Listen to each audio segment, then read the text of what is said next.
our financial institutions and demand accountability. Defend our sovereignty. Let no one mistake silence for consent. We must defend our assets, our minerals, like the gold in Migori, and Kakamega, and Busia, that are now under invasion, to restore dignity and reclaim our republic.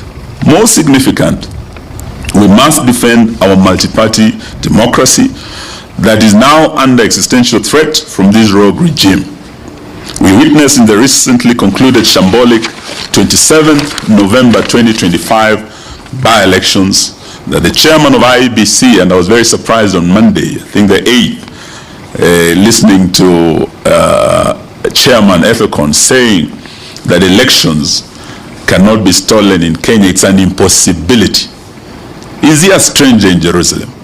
This position has already been contradicted by very credible observers who participated in these by-elections, including the Kenya National Human Rights Commission. We heard from them. The indictment was harsh in terms of how IEBC failed to conduct these elections properly. We have also heard from ELOG.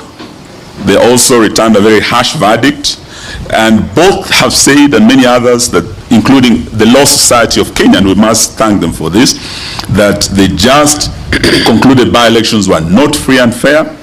They were heavily rigged in favor of state-sponsored candidates, and they were tainted by violence, mostly from goons, state-sponsored goons, and backed by the police, intimidation, and corruption.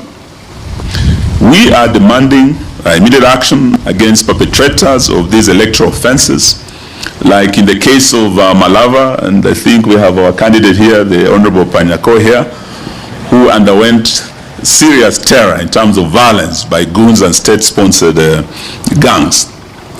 There were leaders who are known, who led the goons, who participated in organizing, in financing these goons, and the violence that was visited, particularly in Malava and in Bere.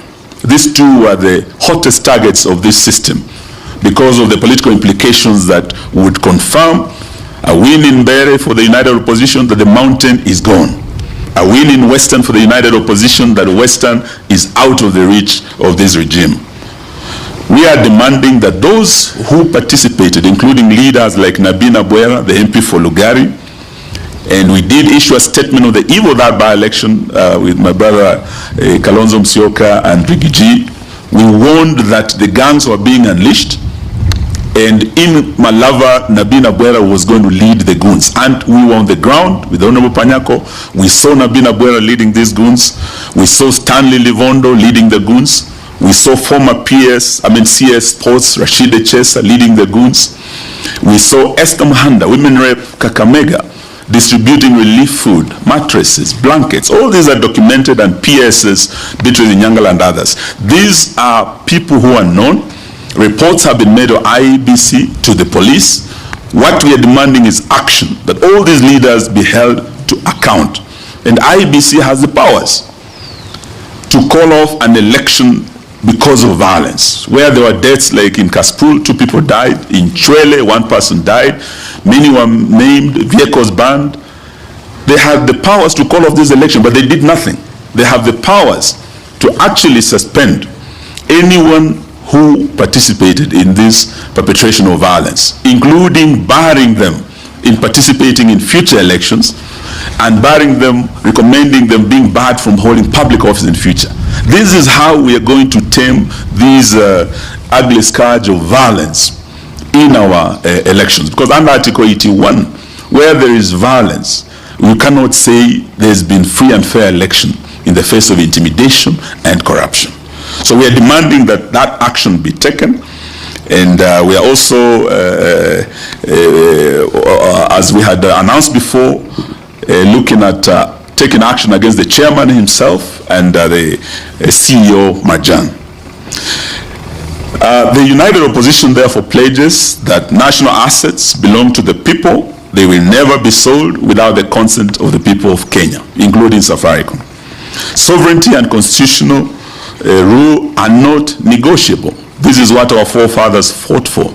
This is why we're celebrating Jamhuri Day tomorrow. Citizens and institutions must uphold accountability, transparency, and constitutionalism. We will resist attempts to diminish our republic through Rutopreneurship, Rutobotomship, and Rutoism. As we end, we know that after Jamhuri tomorrow, the nation will be preparing for Christmas. But it's going to be a very bleak Christmas for many Kenyans because of the economic situation in this country. Many families can hardly put food on the table. Many with pay slips are depressed. They have nothing to take home for Christmas. And we also have many who are facing drought up north, Mandera, Wajir, Garissa. And this is a situation that we are now demanding that even as we go to Christmas, Kenya is facing serious drought. Yet this regime chose to actually use relief food like beans, rice that they were distributing to bribe voters in rain-rich areas like Kakamega, where it rains almost every day and we have enough food.